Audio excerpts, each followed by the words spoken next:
AGS நண்பர்கள் எல்லாருக்கும் வணக்கம். இப்போ பார்த்தீங்கன்னா நமக்கு டிஎன்பிஎஸ்சி சிலபஸில் இருக்கிற டாபிக் வைஸ் நம்ம ப்ரீவியஸ் இயர் கொஷின்ஸ் வந்து நம்ம வீடியோஸ் வந்து நம்ம கொடுத்துட்டு வந்துட்டுருக்கோம். இப்போ பார்த்தீங்கன்னா நம்ம ஆல்ரெடி வந்து நிறைய வீடியோஸ் வந்து அப்டேட் பண்ணியிருக்கோம். சப்போஸ் வந்து அதை யாராச்சும் பார்க்காம இருந்தீங்கன்னா நம்ம சேனல் பிளேலிஸ்ட்டில் வந்து வீடியோஸ் இருக்குது. ஆல்ரெடி அப்டேட் பண்ண வீடியோஸ் செக் பண்ணி பார்த்துக்கலாம். இன்றைக்கி வந்து நம்ம என்ன பார்க்கலான்னு பார்த்தீங்கன்னா, நம்ம தமிழ்நாடு ஜிகேயில் ஜென்ரலாக வந்து இதுக்கு முன்னாடி டிஎன்பிஎஸ்சி எக்ஸாம்ஸில் வந்து என்ன மாதிரி கொஷின்ஸ்லாம் வந்து கேட்டிருக்காங்க அப்படின்னு சொல்லிட்டு ப்ரீவியஸ் இயர் கொஷின்ஸ் வந்து நான் எடுத்துகிட்டு வந்துட்டுருக்கேன். ஸோ இது வந்து நீங்கள் ஃபுல்லாக பாருங்கள், உங்களுக்கு ஒரு ஐடியாஸ் வந்து கிடைக்கும். ஸோ நம்மளுடைய சேனல் சப்ஸ்கிரைப் பண்ணாதவங்க சப்ஸ்கிரைப் பண்ணி ஃபாலோ பண்ணிக்கோங்க. நம்ம சேனலில் பார்த்தீங்கன்னா டாபிக் வைஸ் நம்ம ப்ரீவியஸ் வீடியோஸ் வந்து அப்டேட் பண்ண போகிறோம். சரி வாங்க பார்க்கலாம். ஃபர்ஸ்ட் கொஸ்டின் பாருங்கள். ஈசிஆர் கிழக்கு கடற்கரை சாலை என்ற பெயரை முத்தமிழ் அறிஞர் கலைஞர் கருணாநிதி சாலை என்று அழைக்கப்படும் என முதலமைச்சர் ஸ்டாலின் அறிவித்த நாள் வந்து எப்போ அப்படின்னு சொல்லி கேட்குறாங்க. ஸோ இதுக்கு ஆன்சர் பார்த்தீங்கன்னா மே 2, ஸோ 2022. அடுத்த கொஸ்டின் பாருங்கள். டேஷ் மாநிலம் அரசு பள்ளி மாணவர்களுக்கு காலை உணவும் மதிய உணவும் வழங்குகிறது அப்படின்னு சொல்லி கேட்டிருக்காங்க. ஸோ இதுக்கான ஆன்சர் பார்த்தீங்கன்னா ஆப்ஷன் சி, தமிழ்நாடு கவர்மெண்ட் தான். ஸோ காலை உணவு திட்டத்தை முதலாக வந்து கொண்டு வந்த மாநிலம் வந்து தமிழ்நாடு. செகண்டாக வந்து எந்த ஸ்டேட் வந்து கொண்டு வந்திருப்பாங்கன்னு பார்த்தீங்கன்னா தெலுங்கானா ஸ்டேட் வந்து செகண்ட் வந்து கொண்டு வந்திருப்பாங்க காலை உணவு திட்டத்தை. முதலில் கொண்டு வந்த நாடு எது அப்படின்னு கேட்டாங்கன்னா அது வந்து கனடா. ஸோ அது வந்து நீங்கள் கரெக்டாக அதை நோட் பண்ணி வச்சுக்கோங்க. காலை உணவு திட்டம் வந்து எப்போ கொண்டு வந்தாங்கன்னு பார்த்தீங்கன்னா செப்டம்பர் 15, 2022 வந்து கொண்டு வந்திருப்பாங்க. செப்டம்பர் 15, 2022 அறிஞர் அண்ணாவுடைய பிறந்த நாளில் வந்து கொண்டு வந்திருப்பாங்க. ஸோ எங்கே கொண்டு வந்தாங்கன்னு பார்த்தீங்கன்னா மதுரையில் ஆதிமூலம் மாநகராட்சி தொடக்க பள்ளியில் வந்து கொண்டு வந்திருப்பாங்க. ஸோ இந்த டேட்டெல்லாம் வந்து நோட் பண்ணி வச்சுக்கோங்க. ஸோ அதுக்கப்புறம் பார்த்தீங்கன்னா ஃபஸ்ட்டு வந்து அரசு பள்ளியில் மட்டும்தான் கொண்டு வந்திருப்பாங்க. ஜூலை 15 காமராஜருடைய பிறந்த நாளில். ஸோ இதுவும் முக்கியம். ஜூலை 15, 2024 பார்த்தீங்கன்னா அரசு உதவி பெறும் பள்ளிகளிலும் வந்து அந்த திட்டத்தை வந்து விரிவாக்கம் வந்து செஞ்சுருப்பாங்க. கொஷின்ஸ் வந்து எப்படி வேணால் கேட்கலாம். இந்த திட்டத்தை வந்து அரசு உதவி பெறும் பள்ளிகளுக்கு யாருடைய பிறந்த நாளில் வந்து விரிவாக்கம் செஞ்சாங்க. ஸோ அந்த டேட்டும் பார்த்துக்கோங்க. ஜூலை 15, 2024. அது எப்போ தொடங்கினான்னு சொல்லிட்டு உங்களுக்கு டீட்டெயிலாக சொல்லிட்டேன். அதையும் வந்து கரெக்டாக நோட் பண்ணி வச்சுக்கோங்க. ஸோ அடுத்த கொஸ்டின் பாருங்கள். பின்வருவனவற்றில் இந்தியாவில் மிக குறைவான புகையிலை உற்பத்தியாளர்கள் வந்து யார் அப்படின்னு சொல்லி கேட்டிருக்காங்க. தமிழ்நாடு. அடுத்த கொஸ்டின் பாருங்கள். அன்டச் குறிக்கும் இடம் வந்து என்ன அப்படின்னு சொல்லி கேட்குறாங்க. ஸோ இதுக்கான ஆன்சர் பார்த்தீங்கன்னா option A, Kanchi.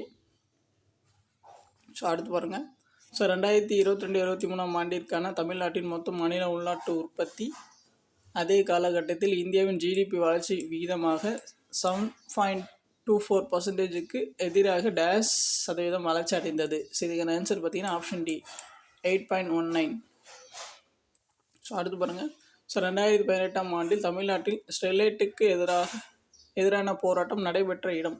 So Sterlite போராட்டம் வந்து எப்போ நடந்துச்சுன்னு பார்த்தீங்கன்னா தூத்துக்குடியில் தான் நடந்துச்சு. ஸோ 2018 வந்து நடந்துச்சு. இது அடிக்கடி கேட்குற கொஸ்டின். ஸ்டெர்லைட் ஆலை விபத்து வந்து எப்போ நடந்துச்சுன்னா 2018 தூத்துக்குடியில் வந்து நடந்துச்சு.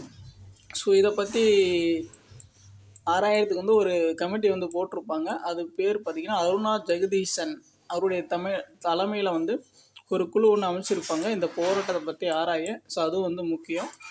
அருணா ஜெகதீசன் கமிட்டி. ஸோ அதையும் வந்து நோட் பண்ணி வச்சுக்கோங்க. அடுத்து பாருங்கள். ஸோ 108 அவசர மருத்துவ ஊர்திக்கு நாட்டிலேயே முதலாவதாக நியமிக்கப்பட்ட பெண் வந்து யார் அப்படின்னு சொல்லி பெண் ஓட்டுநர் வந்து யாருன்னு கேட்குறாங்க. ஸோ இதுக்கான ஆன்சர் பார்த்தீங்கன்னா ஆப்ஷன் சி, திருமதி வீரலட்சுமி. ஸோ 108 ஆம்புலன்ஸ் இருக்கு இல்லையா, ஸோ அதுக்கு ஓட்டுநராக நியமிக்கப்பட்ட முதல் பெண் திருமதி வீரலட்சுமி. அடுத்து பாருங்கள். தமிழ்நாடு மாநிலம் உருவாகும் போது டேஷ் மாவட்டங்கள் மட்டுமே இருந்தன. ஸோ இதுக்கான ஆன்சர் பார்த்தீங்கன்னா 13. அடுத்து பாருங்கள். ஸோ 2019 ஆண்டு கீழ்கண்ட எந்த இதழ் 4 விருதுகளை தமிழ்நாட்டிற்கு வழங்கியது. ஸோ இதுக்கான ஆன்சர் பார்த்தீங்கன்னா option C, India today. So அடுத்து பாருங்கள். சுப்பிரமணியம் பாலாஜி மற்றும் தமிழ்நாடு அரசு என்ற வழக்கிற்கு தொடர்புடைய விவகாரம் வந்து என்ன? தேர்தல் அறிக்கையின் உள்ளடக்கம். ஸோ கரெக்டாக பார்த்துக்கோங்க. சுப்பிரமணியம் பாலாஜி விஸ் தமிழ்நாடு கவர்மெண்ட். ஸோ கேஸ்க்கு சம்மந்தமான கண்டென்ட் வந்து என்னன்னு கேட்குறாங்க. தேர்தல் அறிக்கையின் உள்ளடக்கம். அடுத்து பாருங்கள், தமிழ்நாட்டின் முதல் மகளிர் சபை கூட்டம் டேஷ் நடைபெற்றது, எப்போ நடைபெற்றுச்சு அப்படின்னு சொல்லி கேட்குறாங்க. ஸோ எப்போன்னு பார்த்தீங்கன்னா ஜனவரி 12, 2014 வந்து நடைபெற்றுச்சு. இந்த மகளிர் கூட்டத்தில் நிறைவேற்றப்பட்ட அந்த தீர்மானங்கள் எல்லாத்தையும் வந்து எப்போ அக்செப்ட் பண்ணியிருப்பான்னு பார்த்தீங்கன்னா ஜனவரி 26, 2014 அந்த கிராம சபை கூட்டம் இருக்கு இல்லையா, ஸோ அந்த கிராம சபை கூட்டத்தில் வந்து அக்செப்ட் பண்ணியிருப்பாங்க.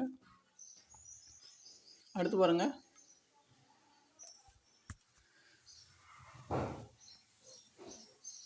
ஸோ ஏற்றுமதி தயாரிப்பு குறியீடு 2020 படி தமிழ்நாட்டில் ஏற்றுமதி மேம்பாட்டு கொள்கைக்கு டேஷ் ஒரு எடுத்துக்காட்டு அப்படின்னு சொல்லி கேட்டிருக்காங்க. அதுக்கான ஆன்சர் பார்த்தீங்கன்னா ஆப்ஷன் சி, தொழிற்சாலைகளுக்கான துறை வாரி ஏற்றுமதி திட்டங்கள். அடுத்து பாருங்கள், ஸோ 2021 தமிழ்நாடு சிமெண்ட்ஸ் கழகத்தால் அறிமுகப்படுத்தப்பட்ட உயர்தர ரக சிமெண்டின் பெயர். ஸோ தமிழ்நாடு கவர்மெண்ட் ரிலீஸ் பண்ண சிமெண்டோட பேர் வந்து கேட்குறாங்க. ஸோ வலிமை சிமெண்ட்டு. ஸோ எந்த இயர்னு பார்த்து வச்சுக்கோங்க, 2021. அடுத்து பாருங்கள், ஜனவரி 2020 இந்தியாவின் மின்பொருள் ஏற்றுமதியில் தமிழ்நாட்டின் பங்களிப்பு டேஷ் சதவீதம் ஆகும். ஸோ இதுக்கான ஆன்சர் பார்த்தீங்கன்னா 17%. அடுத்து பாருங்கள், ஸோ ஆக்ஸ்போர்ட் பொருளாதாரம் நடத்திய அண்மை கால ஆய்வுகளில் இருந்து உலகின் மிக வேகமாக வளர்ந்து வரும் மாநகரங்களின் இந்திய நகரங்கள் முதல் 10 இடங்களை பிடித்துள்ளன. ஸோ இந்தியாவில் மிக வேகமாக வளர்ந்து வரும் மாநகரங்களில் 6வது இடத்தை பிடித்துள்ள நகரம் எது அப்படின்னு சொல்லி கேட்டிருக்காங்க. இதுக்கான ஆன்சர் பார்த்தீங்கன்னா ஆப்ஷன் பி, திருப்பூர். ஸோ அடுத்து பாருங்கள், அடையார் புற்றுநோய் நிறுவனத்தின் தலைவர்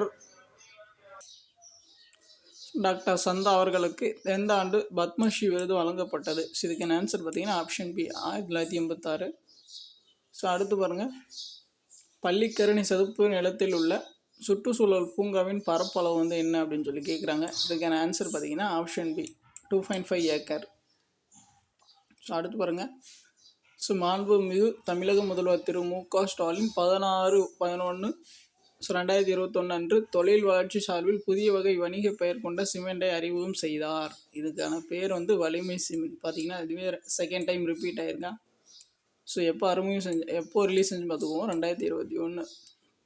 ஸோ அடுத்து பாருங்கள், நம்மாழ்வார் அவர்களின் இயற்கை விவசாயம் குறித்த ஆய்வு மையம் அமைந்திருக்கும் இடம் வந்து எங்கே அப்படின்னு சொல்லி கேட்டிருக்காங்க. ஸோ இதுக்கான ஆன்சர் பார்த்தீங்கன்னா தமிழ்நாடு விவசாய பல்கலைக்கழகம், தமிழ்நாடு அக்ரிகல்ச்சர் யூனிவர்சிட்டி அங்கே தான் இருக்குது. அடுத்து பாருங்கள், உலக உயிர்கோள இருப்பு வலைதளத்தில் தமிழ்நாட்டின் டேஷ் மற்றும் டேஷ் தாவர விலங்கினங்களை பாதுகாக்க சேர்க்கப்பட்டுள்ளது. ஸோ இதுக்கான ஆன்சர் பார்த்தீங்கன்னா மன்னார் வளைகுடம், ஸோ நீலகிரி. ஸோ அடுத்து பாருங்கள், கல்வி என்பது ஒரு டேஷ் அப்படின்னு சொல்லி கேட்டிருக்காங்க. ஸோ இதுக்கான ஆன்சர் பார்த்தீங்கன்னா நுகர்வு பண்டம், மூலதன பண்டம். ஸோ ரெண்டுமே வரும். கல்வி என்பது நுகர்வு பண்டத்தில் வரும், மூலதன பண்டத்துலேயும் வரும். ஸோ ரெண்டுமே வந்து சரி. ஸோ அடுத்து பாருங்கள், தமிழகத்தில் உள்ள எந்த நகரத்தில் 25.3 மெகாவாட் டிசி மற்றும் 22 மெகாவாட் ஏசி திறன் கொண்ட மிதக்கும் சூரிய மின்சக்தி நிலையம் தொடங்கப்பட்டது அப்படின்னு சொல்லி கேட்குறாங்க. இதுக்கான ஆன்சர் பார்த்தீங்கன்னா தூத்துக்குடி. அடுத்து பாருங்கள், தமிழக விவேகானந்தா கேந்திராவின் புதிய முறை உயிரி வாயுவினை உற்பத்தி செய்யும் மாதிரி சாதனமானது டேஷ் என்று அழைக்கப்படுகிறது. ஸோ இதுக்கான ஆன்சர் பார்த்தீங்கன்னா ஆப்ஷன் ஏ, சக்தி சுராபி. ஸோ அடுத்து பாருங்கள், அகோபிலா மடம் எந்த இடத்தில் உருவாக்கப்பட்டது? ஸோ இதுக்கான ஆன்சர் பார்த்தீங்கன்னா ஆப்ஷன் சி, ஸ்ரீரங்கம். ஸோ அடுத்து பாருங்கள், ஸோ தமிழ்நாட்டில் மனிதனுக்கும் மிருகங்களுக்கும் இடையே சச்சரவு இருக்க காரணமாவது என்ன அப்படின்னு சொல்லி கேட்குறாங்க. இதுக்கான ஆன்சர் பார்த்தீங்கன்னா ஸோ ஆப்ஷன் பி, பயிர் விளைச்சலை மிருகங்கள் சேதப்படுத்துதல். ஸோ அடுத்து பாருங்கள், தமிழ்நாடு வேளாண் பல்கலைக்கழகத்தின் கீழ் செயல்பட்டு வரும் தமிழ்நாடு நெல் ஆராய்ச்சி நிறுவனம் ஸோ எங்கே உள்ளது அப்படின்னு சொல்லி கேட்குறாங்க. இதுக்கான ஆன்சர் பார்த்தீங்கன்னா தஞ்சாவூரில் இருக்குது. அடுத்து பாருங்கள், தமிழ்நாட்டில் COVID-19 போது நகரங்களுக்கு புலம்பெயர்ந்த தொழிலாளர்கள் எதிர்கொண்ட முக்கிய பிரச்சனைகளான என்னென்ன அப்படின்னு சொல்லி கேட்குறாங்க. ஸோ இதுக்கான ஆன்சர் பார்த்தீங்கன்னா உணவு பிரச்சனை, ஊட்டச்சத்து மற்றும் வாழ்வாதார பாதுகாப்பு. ஸோ 1, 2 மட்டும். ஸோ அடுத்து பாருங்கள், ஸோ கலைஞர் கருணாநிதி அவர்களின் 97வது பிறந்த தின விழாவின் போது தமிழ்நாடு அரசு டேஷ் உருவாக்குவதற்காக அறிவித்தது. சென்னையில் உயர்தர பல்நோக்கு மருத்துவமனை.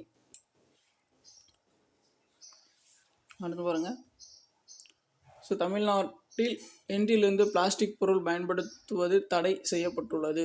ஸோ இதுக்கு ஆன்சர் ஜனவரி 1, 2019. அடுத்து பாருங்கள், தமிழில் தோன்றிய முதல் குழந்தை இதழ் வந்து என்ன அப்படின்னு கேட்குறாங்க. ஸோ இதுக்கான ஆன்சர் பார்த்தீங்கன்னா ஆப்ஷன் சி, பாலதீபிகை. அடுத்து பாருங்கள், முதல் ராயத் வரி செட்டில்மெண்ட் மெட்ராஸில் டேஷாம் ஆண்டு ஏற்படுத்தப்பட்டது. ஸோ இதுக்கான ஆன்சர் பார்த்தீங்கன்னா ஆப்ஷன் சி, 1972. ஸோ அடுத்து பாருங்கள், கீழே கொடுக்கப்பட்டுள்ளவைகளில் தமிழ்நாட்டில் அமைந்திராத நீர்வீழ்ச்சி எது அப்படின்னு சொல்லி கேட்குறாங்க. ஸோ இதுக்கான ஆன்சர் பார்த்தீங்கன்னா ஸோ பாலருவி நீர்வீழ்ச்சி. மற்றது எல்லாமே பார்த்தீங்கன்னா திருமூர்த்தி, பைக்காரா, பீமன் நீர்வீழ்ச்சி. ஸோ எல்லாமே வந்து தமிழ்நாட்டில் தான் இருக்குது. பைக்காரா வந்து நீலகிரியில் இருக்குது, திருமூர்த்தி வந்து திருப்பூரில் இருக்குது. ஸோ பீமன் நீர்வீழ்ச்சி வந்து எங்கே இருக்குது அப்படின்னு சொல்லிட்டு நீங்கள் கமெண்ட்ஸ் பண்ணுங்கள். ஸோ அடுத்து பாருங்கள், தேசிய கிருஷி கர்மன் விருதை 5 முறை பெற்ற மாநிலம் வந்து எது அப்படின்னு சொல்லி கேட்குறாங்க. அதுக்கான ஆன்சர் பார்த்திங்கன்னா தமிழ்நாடு. சில கொஷின் அப்படி மாற்றி கூட கேட்கலாம். தமிழ்நாடு கவர்மெண்ட் வந்து தேசிய கிருஷி கர்மன் விருதை வந்து எத்தனை முறை வாங்கியிருக்குன்னு கேட்கலாம். 5 முறை. ஸோ அடுத்து பாருங்கள், தமிழ்நாட்டில் நன்கு அறியப்பட்ட மிட்டாய் கோவில்பட்டி கடலை மிட்டாய்க்கு புவிசார் குறியீடு கொடுக்கப்பட்டுள்ளது. இந்த மிட்டாய் தமிழ்நாட்டின் எந்த மாவட்டத்தில் உற்பத்தி செய்யப்படுகிறது? ஸோ இதுக்கான ஆன்சர் பார்த்தீங்கன்னா ஆப்ஷன் சி, தூத்துக்குடி. ஸோ அடுத்து பாருங்கள், ஜப்பான் பன்னாட்டு கூட்டுறவு முகமை நிதி உதவியுடன் செயல்படும் தமிழ்நாடு நகர்ப்புற சுகாதார திட்டத்தின் செயலாக்க காலம் டேஷ் ஆண்டுகள். ஸோ இதுக்கான ஆன்சர் பார்த்தீங்கன்னா ஆப்ஷன் சி, 7 ஆண்டுகள். ஸோ அடுத்து பாருங்கள், 44வது சதுரங்க செஸ் ஒலிம்பியாட் போட்டி வந்து சென்னையில் தான் வந்து நடந்துச்சு. ஸோ அது 2022 வந்து நடந்துச்சு. ஸோ அது வந்து ரொம்ப முக்கியம். 44வது செஸ் ஒலிம்பியாட் போட்டி வந்து எங்கே நடந்துச்சுன்னு கேட்டாங்கன்னா ஸோ சென்னையில் நடந்துச்சு. ஸோ எப்போது இயர் பார்த்துக்கோங்க, 2022 எந்த டேட்லேருந்து எந்த டேட் வரைக்கும் கேட்டிருக்காங்க. ஜூலை 28 ஆகஸ்ட் 10 வரைக்கும். 45வது செஸ் ஒலிம்பியாட் போட்டி வந்து எங்கே நடந்துச்சுன்னு பார்த்தீங்கன்னா ஹங்கேரியில் வந்து நடந்துச்சு. ஸோ அது வந்து பார்த்துக்கோங்க. ஸோ அடுத்து பாருங்கள், பின்வருவனவற்றில் எது குடும்ப அமைப்பின் அம்சம் அல்ல, கூட்டு குடும்ப அம்சம் அல்ல அப்படின்னு சொல்லி கேட்டிருக்காங்க. இதுக்கான ஆன்சர் பார்த்திங்கன்னா தனி மனித அடையாளம். மற்றது எல்லாமே பார்த்திங்கன்னா கூட்டு குடும்பத்தோடைய அம்சங்கள். சர்வாதிகார அமைப்பு, குடும்ப அமைப்பு, தலைமுறைகளின் உள்ளார்ந்த தன்மை, அது எல்லாமே வந்து கூட்டு குடும்பத்தோட அம்சம். அடுத்து பாருங்கள், கீழ்கண்டவைகளில் தவறான கூற்றை கண்டுபிடி. இதில் பார்த்தீங்கன்னா ஆப்ஷன் டி, புகழூர் கோயம்புத்தூர் மாவட்டத்தில் அமைந்துள்ளது. ஸோ தவறான கூற்று. ஸோ மற்ற ஸ்டேட்மெண்ட்லாம் படிங்க, உங்களுக்கு வந்து யூஸ்ஃபுல்லாக இருக்கும்.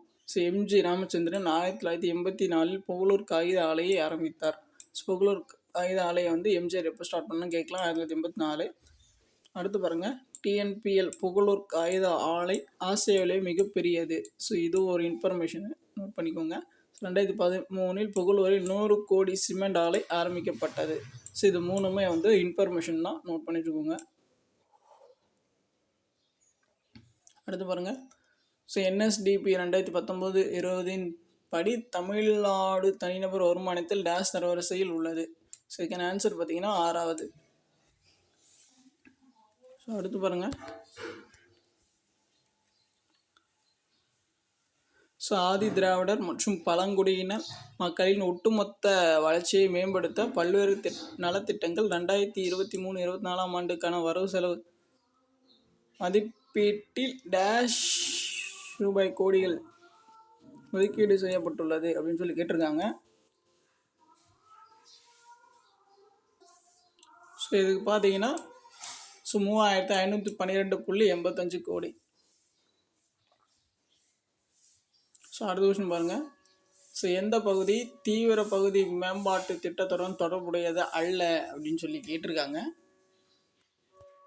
ஸோ இதுக்கான ஆன்சர் பார்த்தீங்கன்னா ஆப்ஷன் சி, திருவாரூர், தமிழ்நாடு. இதில் பார்த்தீங்கன்னா ஃபெல்லி மிஸ்டேக் கூட பண்ணியிருக்காங்க அவன் டிரான்ஸ்லேஷனில். இதுக்கான எக்ஸ்பேன்ஷன் வந்து பார்த்துக்கோங்க கரெக்டாக. ஐஏடிபின்னு என்னது அப்சர்வேஷன் வந்து அடிக்கடி கேட்குறாங்க. ஸோ எக்ஸ்பேன்ஷன் வந்து கரெக்டாக படிச்சுக்கோங்க. Intensive area development programme. So மற்ற பிளேசஸ்லாம் வந்து பார்த்துக்கோங்க.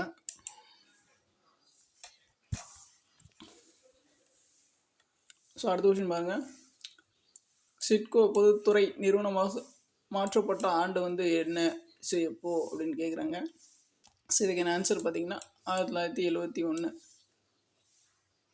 ஸோ அடுத்து பாருங்கள்.